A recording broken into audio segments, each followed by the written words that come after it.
माफ़ कर दीजिए साहब, वो फ़ोन ऑफ किए थे, फिर ऑन करना भूल गए थे। सच बता, कहाँ गया था सुबह से?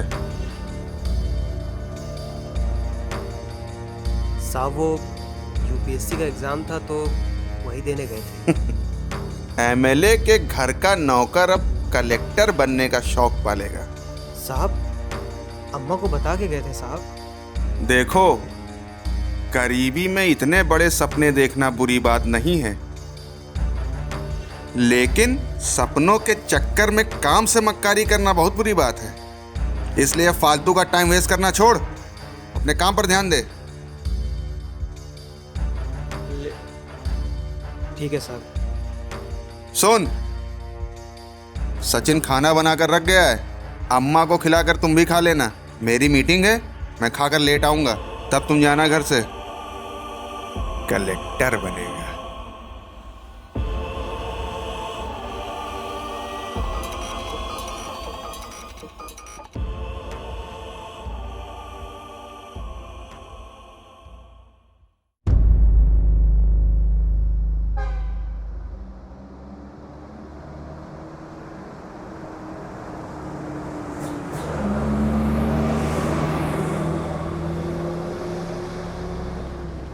हेलो, नमस्ते मामू। नमस्ते बेटा, क्या हाल चाल हैं? सब बढ़िया है मामू। एमएलए साहब को परेशान तो नहीं कर रहे हो? क्या मामू, वो एमएलए हट्टा कट्टा जवान आदमी है, उसको हम कैसे परेशान कर सकते हैं? क्या बात है बेटा, कुछ परेशान लग रहे हो? सब ठीक तो है? मामू दुनिया उगते सूरज को ही सलाम करती है, हमको भी एक दिन वही बनना है। हाँ बेटा, इसीलिए तो तुझे एमएलए साहब के यहाँ काम करने के लिए भेजा था। वो बड़े और दिलदार आदमी है, वहाँ पावर वाले लोगों से तेरा संपर्क भी बन जाएगा, और एक नौकर पहले से लगा भी है तो तुझे पढ़ने का मौका भी मिल जाएगा। वरना क्या, नमक रोटी खा के तो जिंदगी हमारे साथ भी कट जाती तुम्हारी।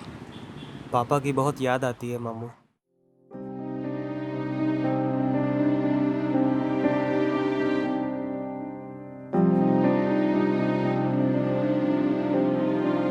क्या हुआ पापा को? कहाँ है वो? चलो मामू, मिलते हैं किसी दिन, फोन रख रहे हैं। क्या निखिल बाबू, आप मुझ नौकर के साथ यहाँ बैठे हुए हैं, आपके सोसाइटी वाले देखेंगे तो बहुत बेइज्जती होगी आपकी। बाप शहर का सबसे बड़ा बिजनेसमैन है और ये नौकरों को दोस्त बनाकर इज्जत डुबोए है बाप की। उस दिन तूने ही ना इन जैसे लोगों और इस सोसाइटी से लड़कर जीने की हिम्मत दी थी ना, और आज तू ही इनसे डरने की बात कर रहा है।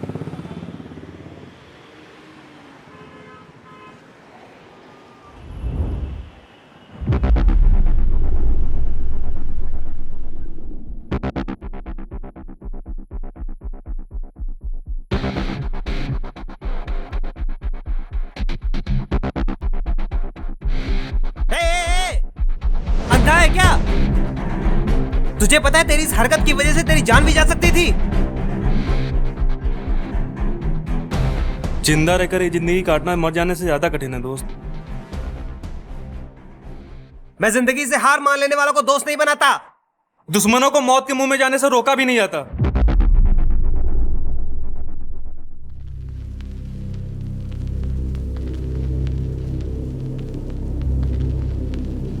चला जा, इधर बैठ, इधर बैठ के बात करते हैं। बैठ इधर।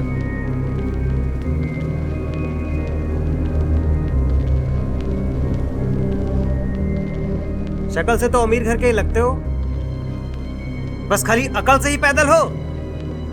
माँ बाप जिंदा है तुम्हारे?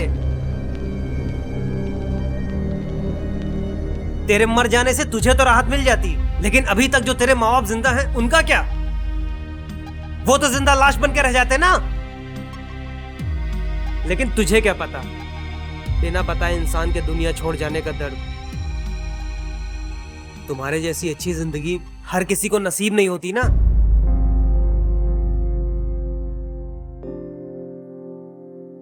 क्या नाम है तुम्हारा? निखिल, जिंदगी का काफी तजुर्बा लिए बैठे हो इस उम्र में। राजेश, एमएलए शरद सक्सेना के वहां मेरे पापा के अच्छे दोस्त थे, गेस्ट आए उनके यहाँ। रिलेशन में क्या लगते हैं उनके? नौकर हैं हम उनके यहाँ। अब तू बता, किस लिए मरने जा रहा था? गर्लफ्रेंड छोड़ के चली गई, सिलेक्शन कहीं हो नहीं रहा, और अब मुझे बिजनेस नहीं करना। घर समाज के ताने, साला एक बोझ हो तो जीने का मन भी करे, 100 बोझ ढोने से अच्छा मर जाना ही है। तुम बताओ, तुम क्या चाहते हो? यार मुझे बिजनेस नहीं करना है, मुझे एक अच्छी गवर्नमेंट जॉब चाहिए, वहाँ सुकून है। देख दोस्त, तुम्हारे लिए क्या अच्छा है और तुम्हें क्या करना अच्छा लगता है, इन दोनों बातों में बहुत फर्क है। और यार यही एक दिन तनाव का कारण बनती है। इसलिए जो तुम्हारे पास है उसमें जीना सीख लो। ये जो तुम्हें चाहिए उस पर फोकस करो और उसे हासिल कर लो।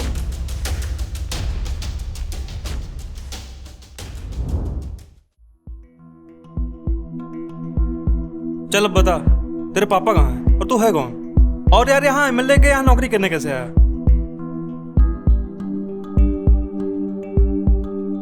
सुना है दिल के दर्द बांटने से दर्द कम हो जाता है, इसलिए दर्द जितना अंदर भरा रहेगा, तरक्की उतनी ही ज्यादा रफ्तार से होगी।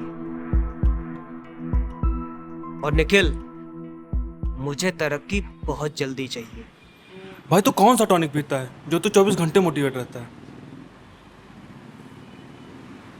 चल अब बता, उस दिन मुलाकात होने तक की पूरी कहानी अपनी। उस दिन गांव के किनारे तकरीबन शाम के 4 बज रहे थे।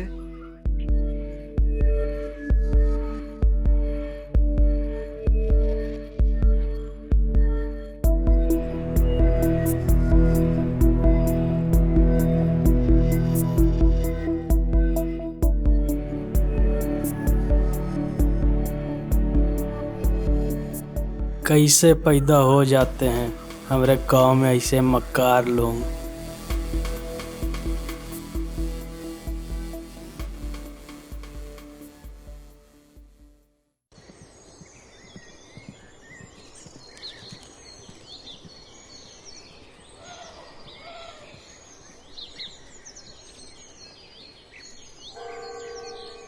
माफ़ कीजिएगा दद्दू, थोड़ी ज़्यादा ही देर हो गई।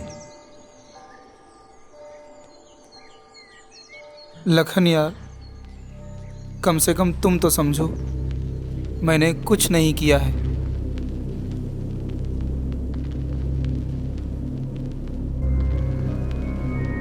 दद्दू, हमको पता है, लेकिन बाकी सबको कैसे भरोसा दिलाया जाए? लखन यार, ये सब क्यों नहीं समझते हैं? मेरा एक 10 साल का बेटा है, मेरे सिवा उसका इस दुनिया में कोई नहीं है।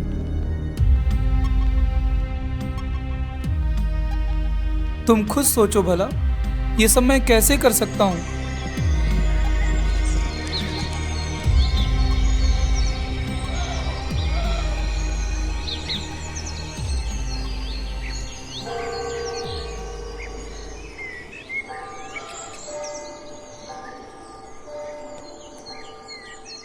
अरे श्यामू, हम हो खिलवाए। अरविंद जल्दी आओ यार। अरे राजेश के लिए तो हम ना खिलवाए। राजेश तुमसे पहले से खेल रहा है। के बाप चोर है, हम चुट्टन के साथ नहीं खेली थे।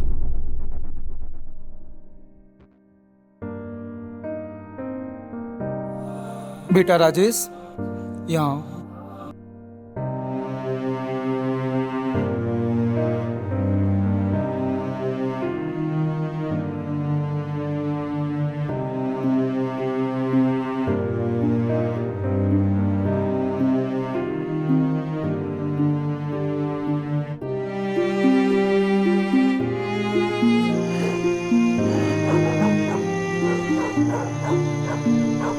बेटा खिचड़ी बना दी है, निकाल दूं, खा लो, उसके बाद पढ़ाई करो।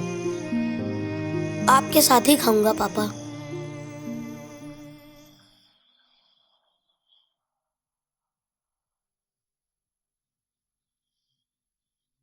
मुझे भूख नहीं है बेटा।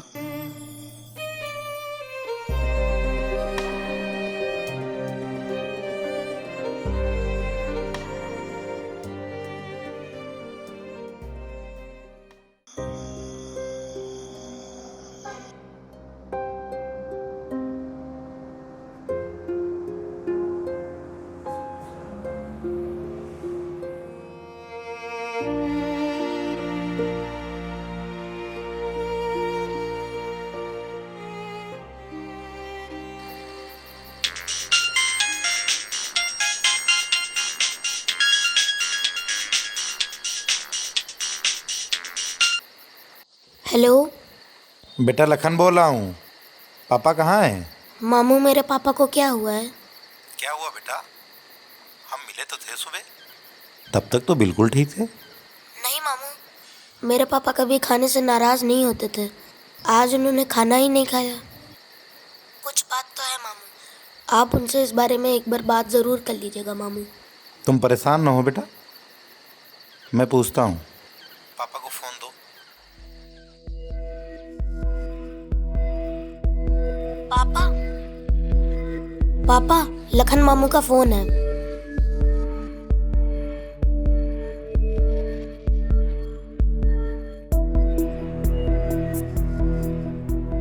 बेटा तुम अंदर जाकर पढ़ाई करो।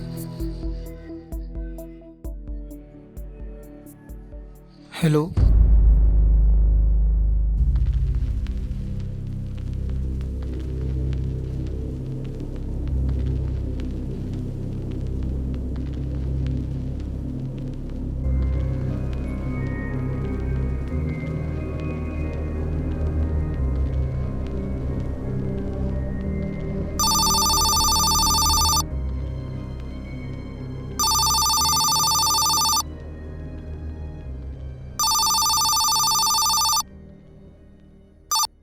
हेलो। जी मैडम, कराते हैं बात अभी।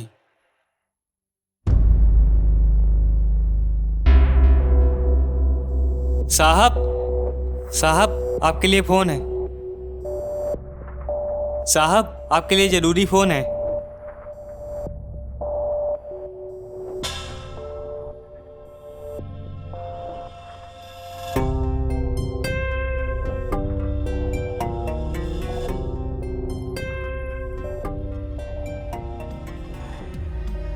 हेलो। हेलो। क्या? क्या? ठीक है, मैं आता हूँ। नमस्कार, मैं हूँ आहना आनंद। आज मैं आपके लिए लेकर आई हूँ यूपी के अल्फाज नगर की एक बड़ी खबर। अल्फाज नगर में दरोगा के पद पर कार्यरत हनुमान ओझा को कल रात किया गया सस्पेंड। जानकारी से पता चला है कि एक हफ्ते पहले गायब हुए बच्चे के किडनैपर से मिले हुए थे हनुमान ओझा। दरोगा हनुमान ओझा ने किडनैपर के खिलाफ एफआईआर ना दर्ज करने के लिए लिए थे 3 लाख रुपए। अम्मा बार बार गर्दन इधर उधर करती हो, गर्दन में दर्द हो जाए। अब हमारे सामने क्या नाटक करती हैं कि आपको सब दिखता है?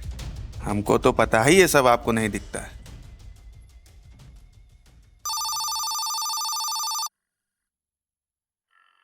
सचिन।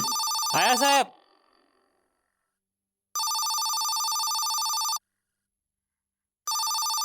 हेलो। जी मैडम, कराते हैं बात। डीएम मैडम का फोन है।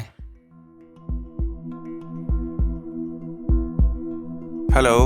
सक्सेना साहब, आपको हनुमान ओझा याद है? हाँ याद है, सस्पेंड हो गया, अभी देखा मैंने। उसके साथ गलत हुआ है। लखन का फोन आया था, कह रहा था आज सुबह हनुमान ने सुसाइड कर लिया। फिर तो मैडम बहुत बुरा हुआ उसके साथ।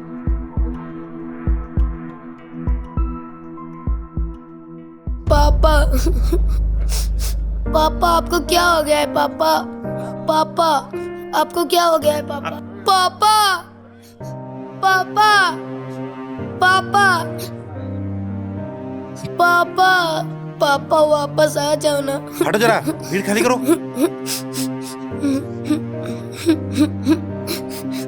पापा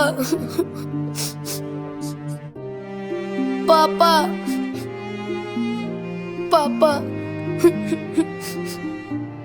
मामू पापा।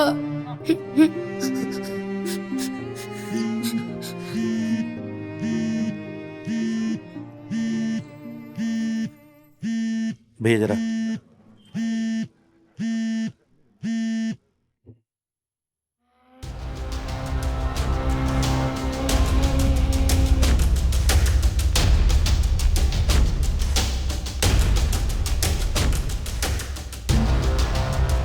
जय हिंद मैडम। जी जी मैडम। चलो भीड़ हटाओ, ये मैडम का आदेश है। बॉडी पोस्टमार्टम के लिए जाएगी। पूरे करप्ट सिस्टम में एक ही ईमानदार पुलिस ऑफिसर था, उसने भी सुसाइड कर लिया। अब एमएलए होकर घर पर तो बैठूंगा नहीं, पहुंच रहा हूं एसपी ऑफिस। सर यहाँ अंतिम संस्कार हो रहा है। लखन इस केस की पूरी जिम्मेदारी लिए। ठीक है, वापस आ जाओ।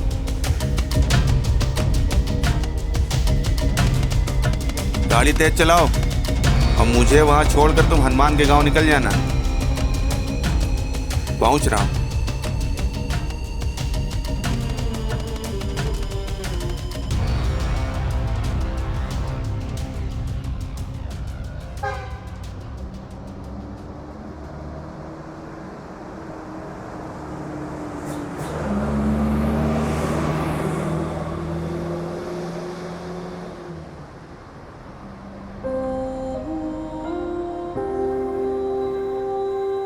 मामू, अब मैं क्या करूँगा? मेरा इस दुनिया में कोई नहीं है। बेटा, जिसका कोई नहीं होता है उसका भगवान होता है।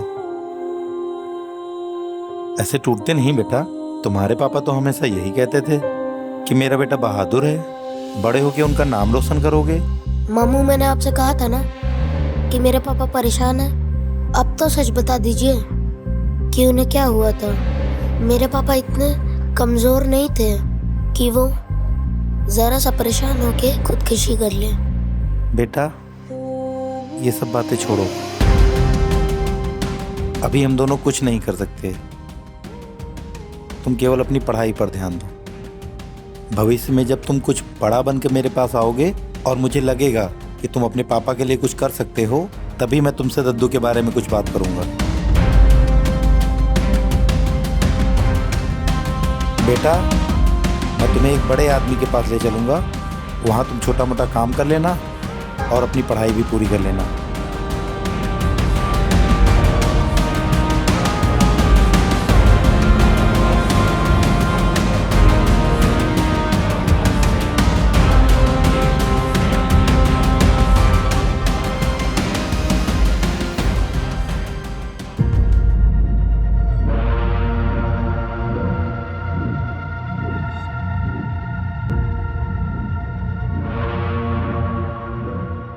अम्मा आप सीसीटीवी नहीं लगवाने देती। दिन भर बैठे बैठे अजनबी लोगों के सामने घर पर नजर रखती हैं। कुर्सी पर बैठे बैठे थक नहीं जाती।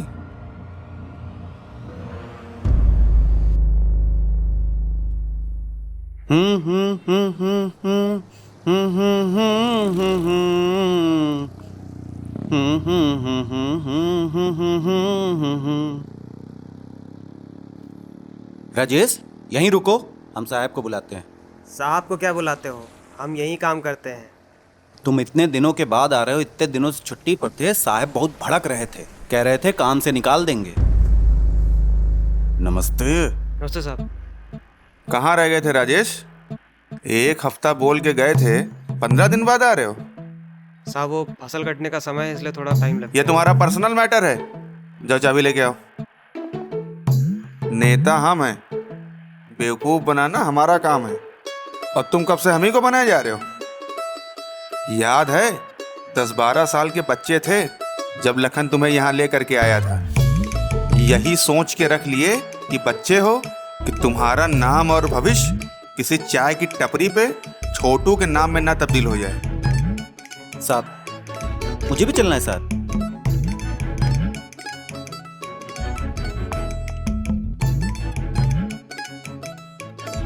इतने बड़े आदमी हैं, घर में 2 नौकर एक्स्ट्रा नहीं रख सकते। साहब सब पर भरोसा नहीं करते हैं। शुक्र मनाओ कि साहब बहुत दयालु हैं, जो लखन सर के कहने पर तुम्हारी छोटी उम्र देखते हुए तुम्हें काम पे रख लिए थे। और अम्मा सब बढ़िया? ये बताओ, साहब को पता भी है कि तुम अम्मा से बात करते हो? अरे अम्मा है, अब उनकी गर्लफ्रेंड तो है नहीं कि हर छोटी छोटी चीज के लिए वो बुरा मान जाएंगे। इसी घर में ऐसी बात करते हुए डर नहीं लगता कि साहब नौकरी से निकाल देंगे? देखो सचिन बाबू, डर उनको लगता है जिनके पास खोने के लिए कुछ होता है। नौकर हूँ, मालिक बनाकर नहीं रखा है। ऐसी नौकरी घर से निकलते ही मिल जाएंगी। अब तब काहे नौकरी से निकाल दिए जाने के डर से साहब के आगे गिड़गिड़ा रहे थे? बाहर जाकर दूसरी नौकरी ढूंढ लिए होते। इनकी इंसानियत और लखन मामू की इज्जत करते हैं, इसलिए अभी तक टिके हैं। और तुम ना सचिन यार, अपने काम से काम रखा करो। भाई तो फिल्म की स्टोरी सुना रहा है अपनी। फिल्म इसमें राइटर। चल अब आगे तो बता। बस तब से यही सब चल रहा है।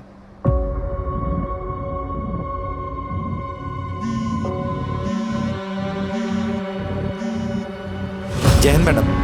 जय हिंद। लखन, वो बीते करीब 10-12 साल पहले हनुमान सुसाइड केस का इंचार्ज कौन था? हम ही को मिला था मैडम। केस का क्या हुआ था? मैडम क्लोज करवा दिया गया था। सुसाइड की वजह क्या थी? मैडम वो एक ईमानदार दरोगा थे, लेकिन उन पर एक बच्चे के किडनैपर से मिले होने का आरोप था, इसलिए सुसाइड कर लिए थे। लिखित में यही था मिस्टर लखन? नहीं मैडम, वो लिखित में था कि किडनैपर से मिले होने के कारण, अपने सस्पेंशन का कम न झेल पाने के कारण सुसाइड कर लिए थे। मैडम केस रीओपन हो रहा है क्या? नहीं। इस टाइम अल्फाज नगर का थाना प्रभारी कौन है? Madam Jagdish Batra sir. फिर तो कोई दिक्कत नहीं होनी चाहिए वहाँ। जी मैडम। जय हिंद।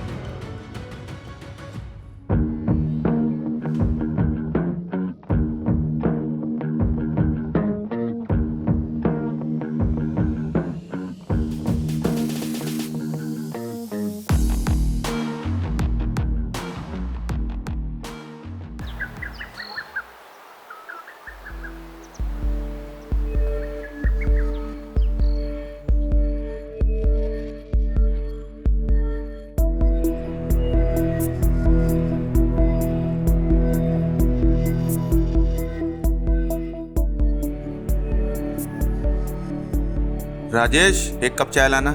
लाया साहब।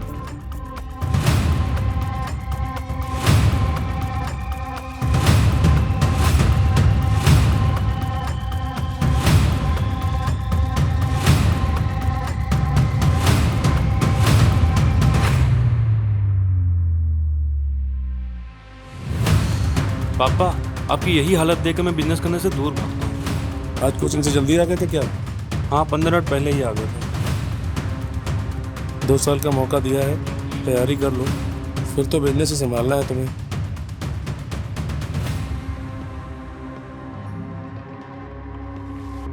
पापा आप शरद अंकल की पार्टी का सपोर्ट करते थे ना, वो आपके अच्छे दोस्त हैं ना? है नहीं थे, अब तुम्हें पॉलिटिक्स का भी शौक लग गया है। नहीं, मेरा एक दोस्त उनके यहाँ काम करता है, इसीलिए पूछ रहे थे। मक्कार निकला साला, उसके यहाँ ज़्यादा दिन टिक नहीं पाएगा। बोल दो छोड़कर कहीं और नौकरी ढूंढ ले। पापा उसका पढ़कर कुछ बनने का बहुत मन है, अगर आप उसे पार्ट टाइम जॉब दे दें तो। हमारे बिजनेस में पार्ट टाइम जॉब नहीं चलती है। बोल दो बिजनेस करेगा तभी अपने जैसे किसी को जॉब पर रख पाएगा, वरना जिंदगी भर गुलामी करेगा।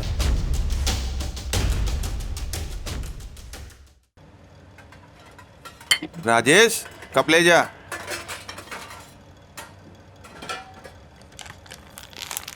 तुझसे कितनी बार कहा ये डस्टबिन साफ रखा कर।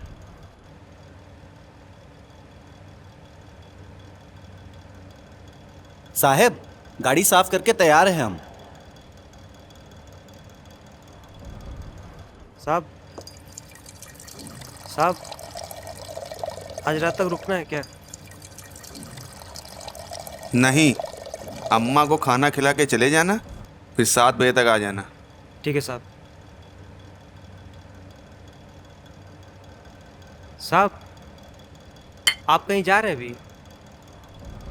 हाँ, डीएम से मिलने जा रहे हैं, चलना है। अब खड़े क्या हो, जाओ मेरे जूते लेके आओ। साहब आपके घर से बाहर जाते ही ये खुद को घर का साहब समझने लगता है। सचिन, इस बेचारे की भी इसमें क्या गलती है? यूपीएससी की तैयारी करने वाले हर लड़के की यही दिक्कत रहती है, और रियलिटी सिलेक्शन के बाद ही पता चलती है। हम तो बस इसीलिए नहीं पढ़ते हैं साहब, क्योंकि आखिर में बनना तो आपका नौकर ही है। अब चाहे यूपीएससी निकाल कर आपका नौकर बने, चाहे ऐसे ही बने रहे। भगवान जब बुद्धि बांट रहे थे तो इसके हिस्से की बुद्धि भी तुमको मिल गई थी क्या? अरे साहब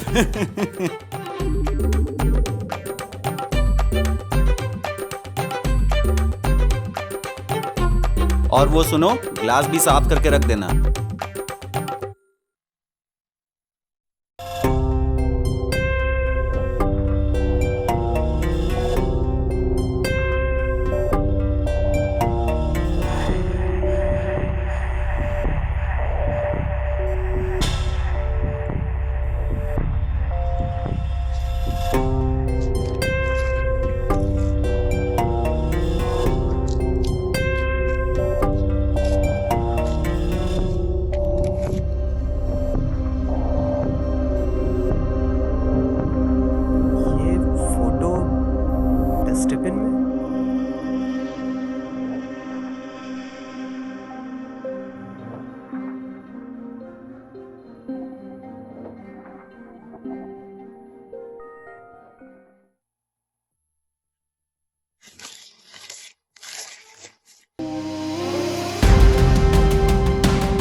जरूरी काम से जरा बाहर जा रहा हूँ, बाद में बात करता हूँ। नहीं मामू, मुझे आपसे बहुत ज़रूरी काम है, मुझे आपसे आज ही मिलना है। क्या हुआ बेटा, सब ठीक तो है? नहीं मामू, कुछ भी ठीक नहीं लग रहा है, इसीलिए मुझे आपसे आज ही मिलना है। ठीक है, शाम को मिलते हैं। ठीक है मामू।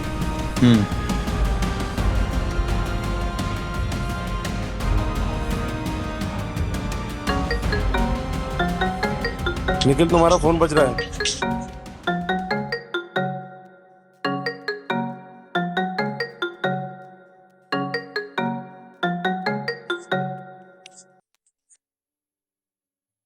राजेश, वो मैं पढ़ रहा था यार, जरूरी ना हो तो थोड़ी देर बाद कॉल करूं?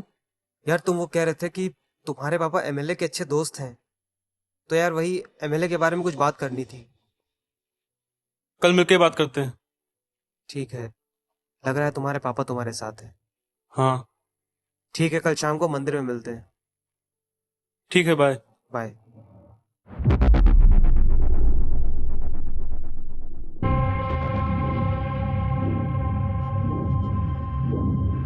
मामू, आपको आते देखकर अजीब सा महसूस हो रहा था, जैसे मेरे पापा यहीं कहीं आस पास हो। क्या बात है बेटा, बहुत परेशान लग रहे हो? ये देखिए मामू, ये देखिए मामू, ये देखिए, मेरे पापा ने सुसाइड नहीं किया था, मर्डर हुआ था उनका। क्या?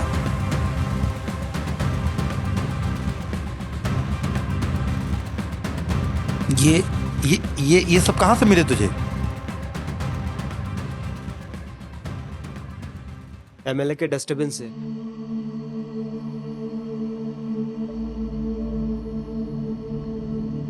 मामू, मेरे पापा इतने कमजोर नहीं थे कि सुसाइड कर लेते, उन्हें सुसाइड करने पर मजबूर किया गया था, और किसी के मजबूर करने पर सुसाइड करने को सुसाइड नहीं, मर्डर कहते हैं मामू। बेटा, उसे पता है कि तुम हनुमान के बेटे हो, और ये सब डस्टबिन से निकाल कर यहाँ मेरे पास लाए हो? नहीं मामू, अब आप मुझे सबसे पहले ये बताइए कि उस वक्त ऑफिस में क्या चल रहा था कि मेरे पापा इतने परेशान रहते थे।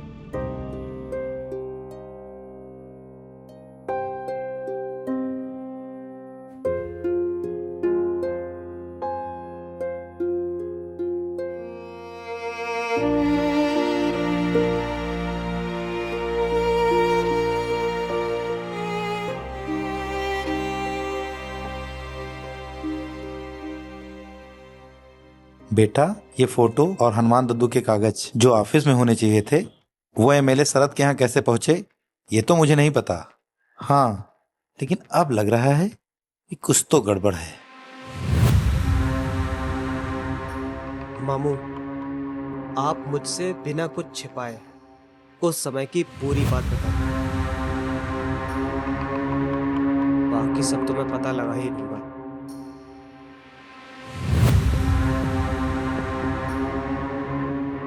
बेटा, तुम्हारे पापा पर इस बच्चे के किडनैपर से मिले होने का झूठा आरोप था।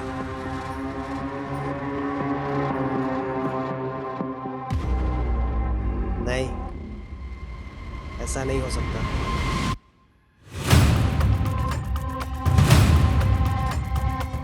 पापा, लखन मामू का फोन है। मामू, उस रात को आखिरी बार आपकी पापा से क्या बात हुई थी?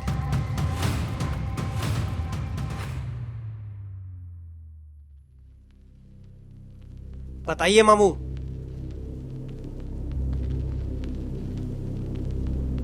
बेटा, तुम अंदर जाकर पढ़ाई करो।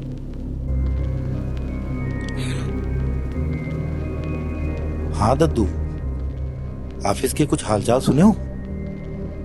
अरे नहीं जानना है यार, वहाँ क्या हो रहा है और क्या होने वाला है। जिंदगी भर की कमाई इज्जत कुछ ही छड़ों में चली गई। ऑफिस में आपके नाम का सस्पेंशन लेटर आया है, आपको सस्पेंड कर दिया गया दद्दू। हेलो दद्दू, हेलो।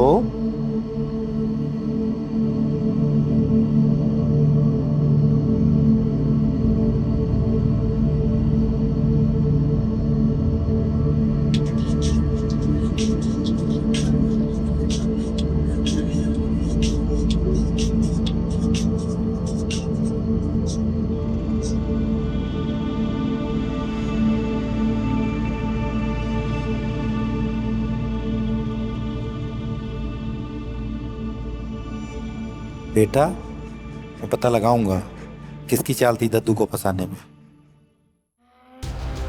नहीं मामू, अब ये पुलिस के बस की बात नहीं है। इससे मैं पर्सनल तरीके से हैंडल करूंगा। ध्यान रहे बेटा, कोई गलत कदम मत उठा लेना कि मुझे मजबूरन तेरे हाथों में हथकड़ी लगानी पड़े।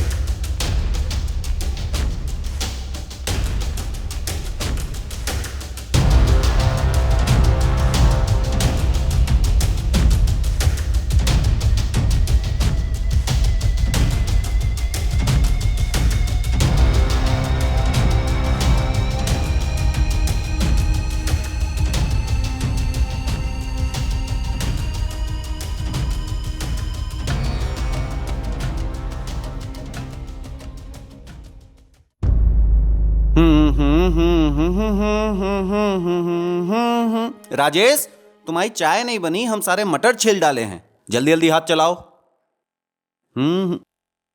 ये क्या है? कद्दू।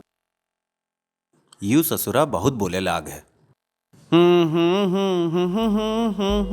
अरे भाई, अब राजवन के साथ उठना बैठना कहाँ रहा भाई। इलेक्शन में पार्टी उठाना गिराना तो पब्लिक के हाथ में है।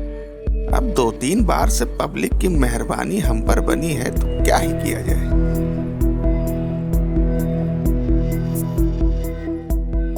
भाई जैसे अब भारत की 140 करोड़ आबादी में 1000-2000 लोगों के भूखे मरने से किसी को कोई फर्क नहीं पड़ता, वैसे ही एक एमएलए के लिए 1-2 दरोगा के गायब होने से क्या ही फर्क पड़ता है इस पुलिस डिपार्टमेंट।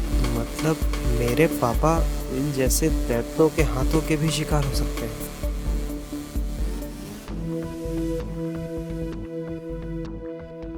सब चाय। जाओ घर चले जाओ, शाम को खाना बनाने का समय आ जाना। जी साहब। ये इतनी ठंडी चाय कैसे हो गई? चाय बना के सो गए थे क्या? जाओ दूसरी चाय लेके आओ।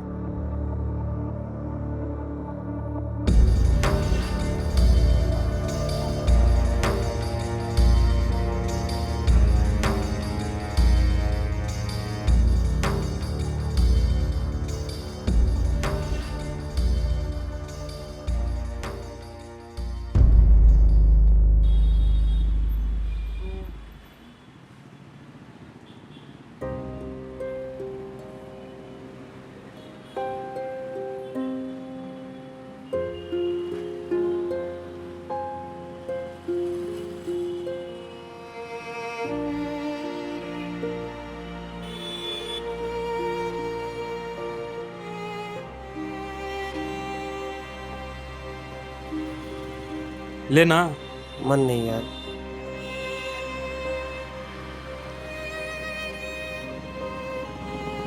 तुम्हारे पापा और एमएलए शरद सक्सेना तो अच्छे दोस्त हैं। हैं नहीं थे। मतलब ऐसा क्या आ गया कि उन दोनों के अच्छे रिश्तों में इतनी कड़वाहट आ गई? मैं सब बताऊंगा मेरे दोस्त, पहले ये ले।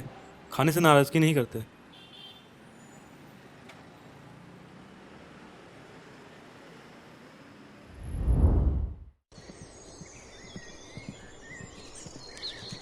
ये लो बेटा, केला खा लो। पापा मुझे नहीं खाना है।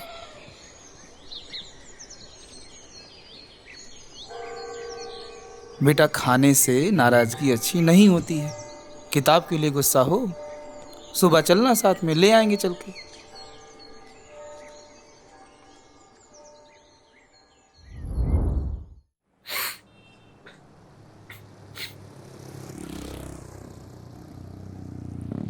देख भाई, मुझे नहीं पता तो किन हालातों से गुजर रहा है, लेकिन तुझे देखकर इतना तो जरूर कह सकता हूँ कि तुम किसी बड़ी परेशानी में जरूर हो।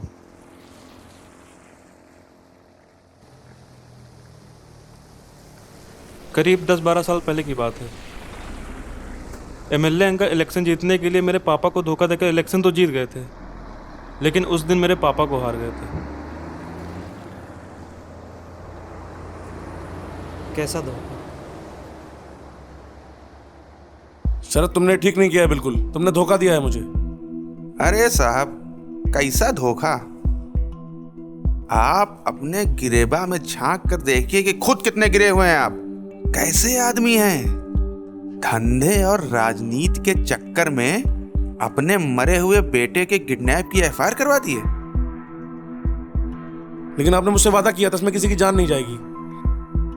वो ईमानदार पुलिस वाला था, उसके साथ अन्याय हुआ है। अरे तो मुझे कहाँ पता था कि वो पुलिस वाला इतने कमजोर दिल का निकलेगा। कर लिया सुसाइड, मैं कर भी क्या सकता हूं। वैसे भी ऐसे ईमानदार पुलिस वाले का जीना भविष्य में खतरा ही तो बनता है। शरद, दूसरे नेताओं की तरह इलेक्शन की जीत तुम्हारे सर पर भी सवार हो गई है। जीत है साहब, अगर सर चढ़ के भी ना बोले तो काहे की जीत।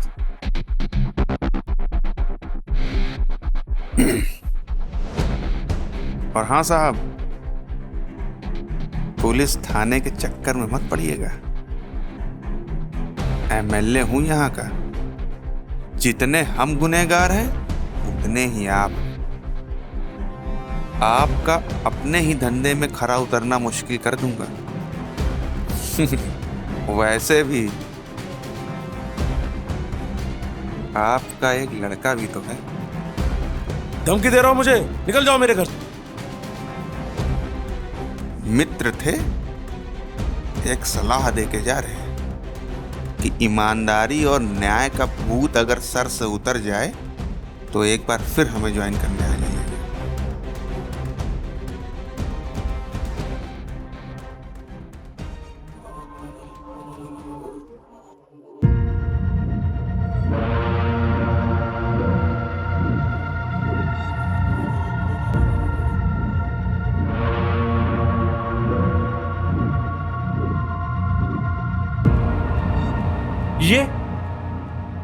ये तो मेरे भाई की फोटो है। तुझे कहां से मिली? यार, उन लोगों के बीच इतनी बातें हुई होंगी तो क्या वहां पर उस ईमानदार दरोगा के नाम का जिक्र भी नहीं हुआ होगा? यार कुछ बताए तो थे, लेकिन एग्जैक्ट याद नहीं आ रहा। हनुमान ओझा नाम होगा। हाँ सही पकड़े, लेकिन तुमको कैसे पता? कैसे नहीं जानते? वो पापा थे हमारे। सॉरी यार, लेकिन मेरे पापा किसी की जान लेने की नीयत से एमएलए का साथ नहीं दिए थे।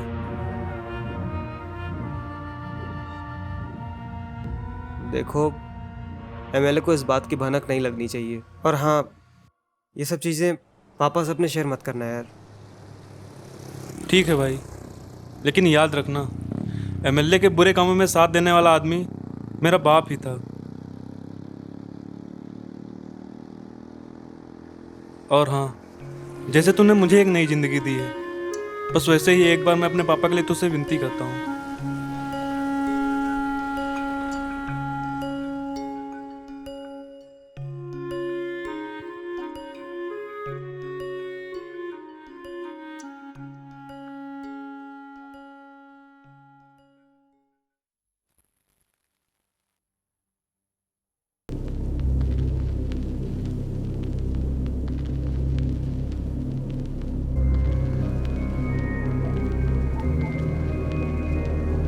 राजेश, माँ को खाना खिला के चले जाना। मैं रात देर से आऊंगा।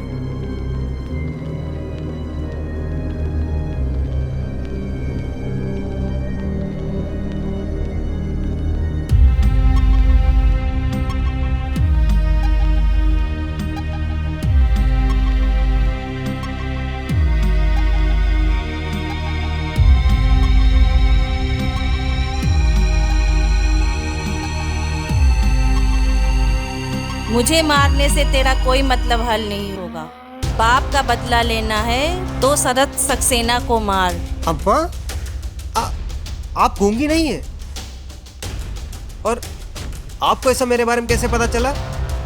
जो आदमी अपने गलत काम को छिपाने के लिए अपनी माँ के दखल से परेशान होकर उसकी आंखों में पत्थर रखवाने के लिए डॉक्टर को पैसा दे सकता हो, वो किसी भी हद तक गिर सकता है। मतलब अगर आपकी आंखें पत्थर की हैं, तो आपने हमको कैसे देख लिया? बेटा, सब आदमी मेरे बेटे जैसे दैत्य नहीं होते। उस डॉक्टर की माँ का उसके बचपन में ही देहांत हो गया था। उसने कभी माँ का प्यार नहीं पाया, इसलिए वो पैसों से ज़्यादा माँ की इज्जत करता था। काला चश्मा लगाने को दिया और बोला कुछ ना देखने की एक्टिंग करना। तब से बस वही चला आ रहा है। तो अभी तक शरद सक्सेना को पता नहीं चला इसके बारे में? आपको डर नहीं लगता? हम शरद सक्सेना को बता देंगे। नहीं बताओगे? अपने बाप का बदला जो लेना है तुम्हें। कमाल है, आज पहली बार माँ बेटे का ऐसा रिश्ता देखा है जिसमें माँ अपने बेटे को मारने के लिए कह रही है और उधर बेटा अपनी माँ की मौत चाहता है।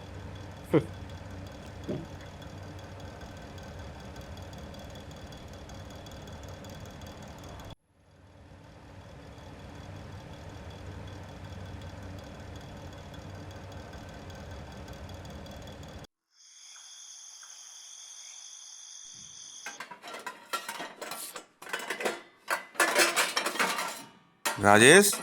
हाँ साहब। एक कप चाय लाना। ठीक है साहब। हाँ हाँ, ठीक ठीक।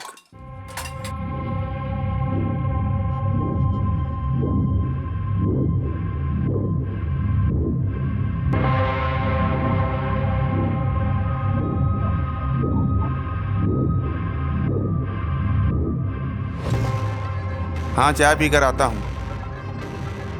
हाँ बस ठीक है, 5 मिनट में पहुंच रहा हूँ। उसे रोक कर रखना।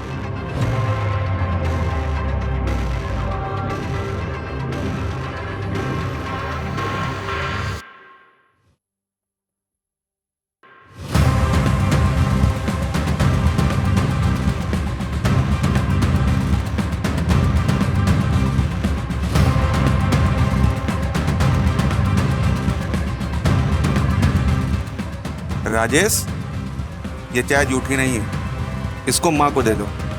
मुझे आने में देर लगेगी, माँ को खाना खिलाकर चले जाना। साहब चाय तो पी के जाइए।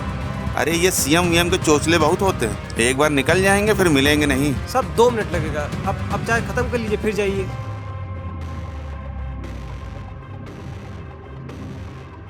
अरे यार, ऐसा है, ये चाय माँ को दे देता।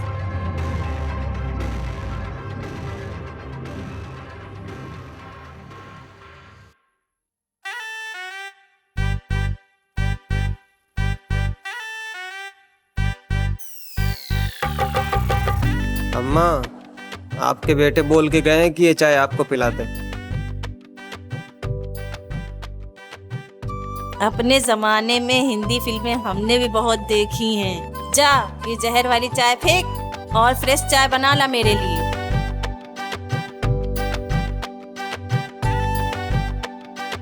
अरे कहाँ इस बुढ़िया से भी पंगा ले लिया।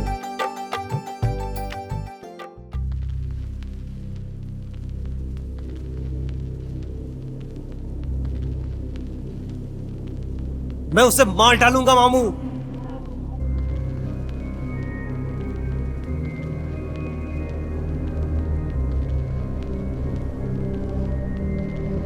अपने हाथों से उसकी जान लेकर इतना बड़ा पाप मत कर देना। जब तू बच्चा था तब उसने तुझे रहने खाने का आसरा दिया है। हाँ तो उसने कोई नेक काम नहीं किया है मामू। जुनून के साथ उड़ने के लिए तैयार उस पंछी को अपाहिज करके उसने अपने पिंजरे में बंद रख के सिर्फ दाना पानी दिया है।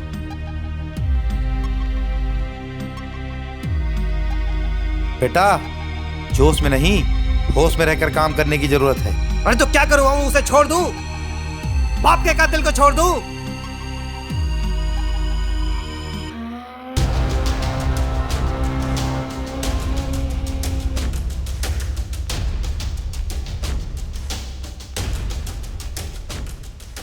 एक आइडिया है बेटा, एसपी मैडम के पास सारे सबूत लेके चलते हैं, वो हमारी मदद जरूर करेंगी।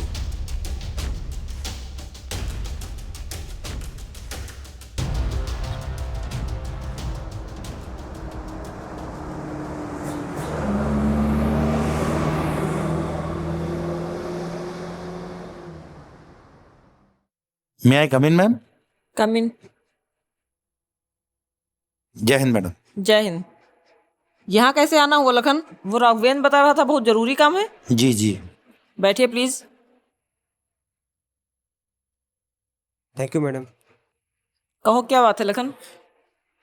मैडम एक बार आप 10-12 साल पुराने हनुमान सुसाइड केस के बारे में बात कर रही थी। हाँ लेकिन वो तो क्लोज करवा दिया गया था। हाँ मैडम, लेकिन उससे जुड़े कुछ सबूत मिले हैं। अगर केस रीओपन हो जाता तो। कहाँ से मिले हैं सबूत? मैडम मैं राजेश ओझा, ये देखिए मैडम, स्वर्गीय हनुमान ओझा को शहीद हनुमान ओझा बनाकर उनको इंसाफ दिलाना चाहता हूँ मैडम। कहाँ से मिले हैं ये? मैडम ये पिताजी के मेरे डॉक्यूमेंट्स हैं। ये सारे डॉक्यूमेंट्स मुझे एमएलए शरद सक्सेना के घर से मिले हैं। और पता तो ये भी चला है मैडम कि जिस बच्चे के किडनैपर से मिले होने का इल्ज़ाम मेरे पापा पर था, वो तो कब का मर चुका था। क्या गारंटी है कि एमएलए के ही घर से मिले हैं? ये भी तो हो सकता है कि लखन ऑफिस से निकाल कर लेकर चला आया हो। नहीं मैडम, ये सही कह रहा है। जी मैडम। ओके, ये डॉक्यूमेंट्स यहीं रहने दो, आप रुक जा सकते हैं। Thank you.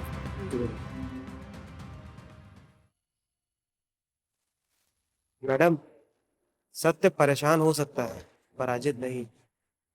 जय हिंद मैडम। जय हिंद।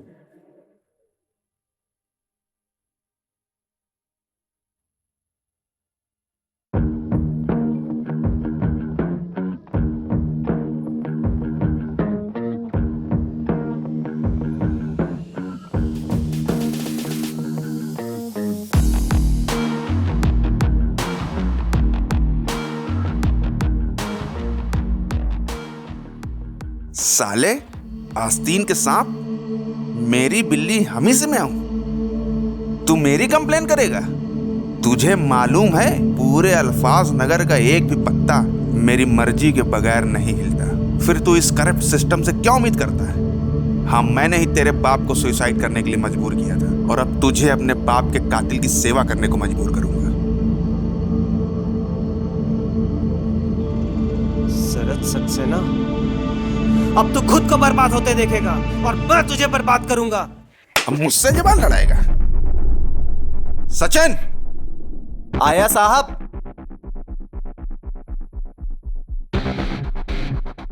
जी साहब। अब इसकी तलाशी लेकर इसको अंदर आने देना। ठीक है साहब। खड़ा गया है, तलाशी ले इसकी। जी साहब।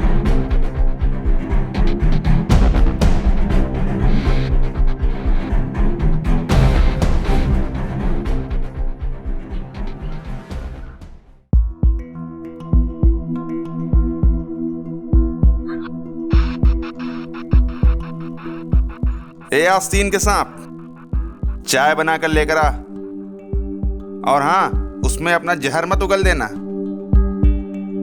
ठीक है साहब।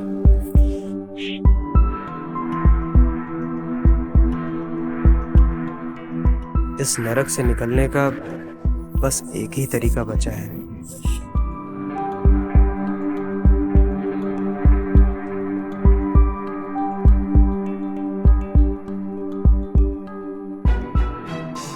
मुझे एसपी ऑफिस में कुछ झोल लग रहा, इसीलिए सबूत की सारी कॉपीज मैंने पहले से ही बनवा रखी थी। ये देखिए राजेंद्र।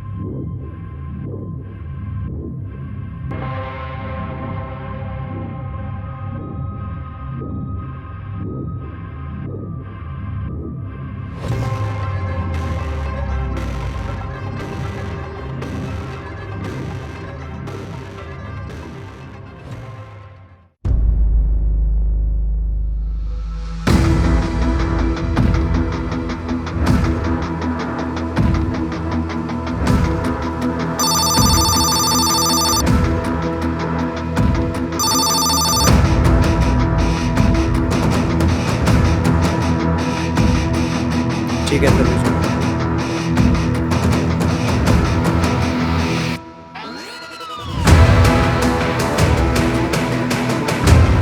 भाई पापा सीएम और होम मिनिस्टर तक बात पहुंचा दिए। कुछ ही देर में आपका फोन बजने। लो आ ही गया।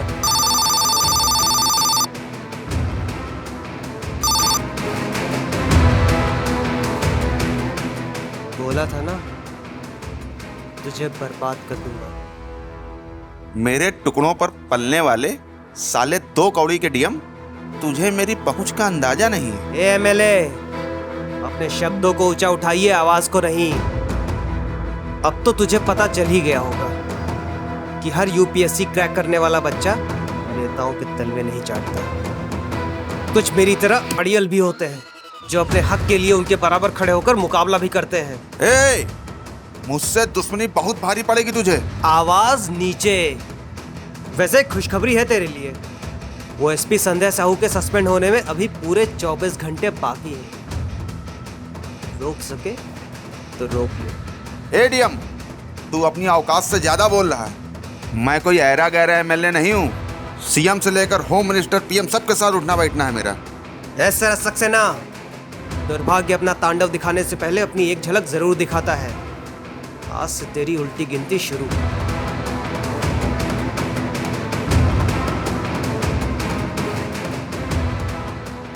जय हिंद सर। क्या बवाल मचा रखे हो सीएम बाबू? अरे सर, वो शरद सक्सेना याद है ना आपको? अरे वही जो इलेक्शन के चक्कर में 10-12 साल पहले कोई कांड किए थे, जिसका कच्चा चिट्ठा खोल रहा है वो कल का आया हुआ डीएम। देखिए बिलास बाबू, पहले तो उस शरद से बोलो इधर फोन न करे हमको। इलेक्शन टाइम में 2-4 बार मुलाकात क्या किए वो सिर पे सवार हो रहा। अरे बताओ, होम मिनिस्टर है हम, कोई कल का चुनाव में उतरा नौसिखिया नहीं है। और हाँ, इलेक्शन सर पर है, सत्ता नहीं गिननी चाहिए। अरे सर, इसी चक्कर में तो उस एसपी का सस्पेंशन लेटर जारी करवाए हैं। देखिए बिलास बाबू, जो भी करना पड़े कीजिए, हमको कोई बवाल नहीं चाहिए। रखते हैं फोन। जय हिंद सर।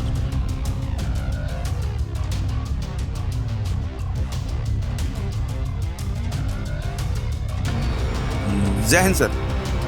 बहुत देर से फोन ट्राई कर रहे हैं, बिजी जा रहा था। जय हिंद जैसा कुछ छोड़े कहाँ हो तुम शरद?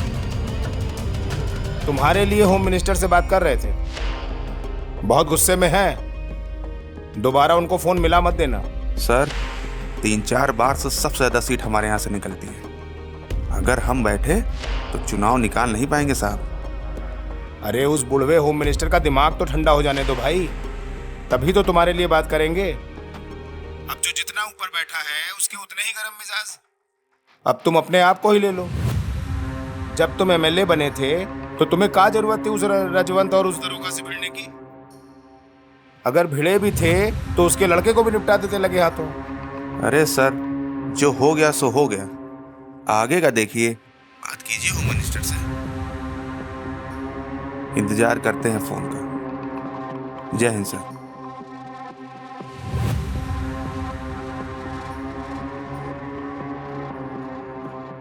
अरे वो हनुमान का लड़कवा, अरे वो राजेश यार, शेर निकला शेर। बाप पलके कलंक का सही साबित करके दिखाई दीस।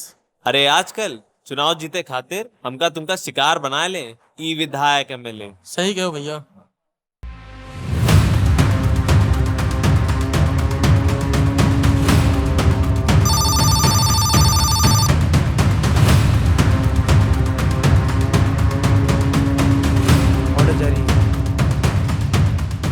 देखिए बिलास बाबू, पीएम मैडम का कहना है 1-2 एमएलए जिनकी भी वजह से पार्टी पर उंगली उठे तो उन्हें त्याग देना ही बेहतर होता है। विपक्ष इसका फायदा उठाए या पूरी पार्टी पर कीचड़ उछले, उससे पहले ही उस शरद को त्यागने के रास्ते निकाल लेने चाहिए। ठीक है सर, हम करते हैं बात। देखो सक्सेना, अभी जो हो रहा है होने दो। इलेक्शन के बाद हम तुम्हें जेल से बाहर निकलवा ही लेंगे किसी तरह। अब इलेक्शन है, कोनो सरकारी नौकरी का फॉर्म तो है नहीं। जेल जाने के बाद इलेक्शन लड़ने में कोनो पाबंदी होगी। जय हिंद सर। चलिए सर, हो गया।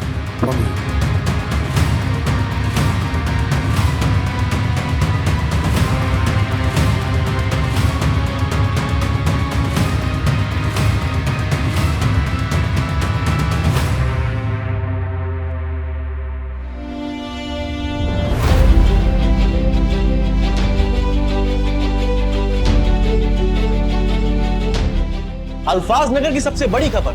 वर्षों पहले दरोगा हनुमान ओझा पर लगे किडनैपर से मिले होने के आरोप का हुआ बड़ा खुलासा। हनुमान ओझा की सुसाइड के पीछे पाई गई एमएलए शरद सक्सेना की रंजिशें, जिसके चलते आईपीसी धारा 306 के तहत हनुमान ओझा को आत्महत्या करने के लिए उकसाने की वजह से एमएलए शरद सक्सेना को सुनाई गई 10 वर्षों की सजा। एमएलए शरद सक्सेना की अनजाने में मदद करने की वजह से अल्फाज नगर के सबसे बड़े बिजनेसमैन राजवंत पर लगा 5 लाख का जुर्माना।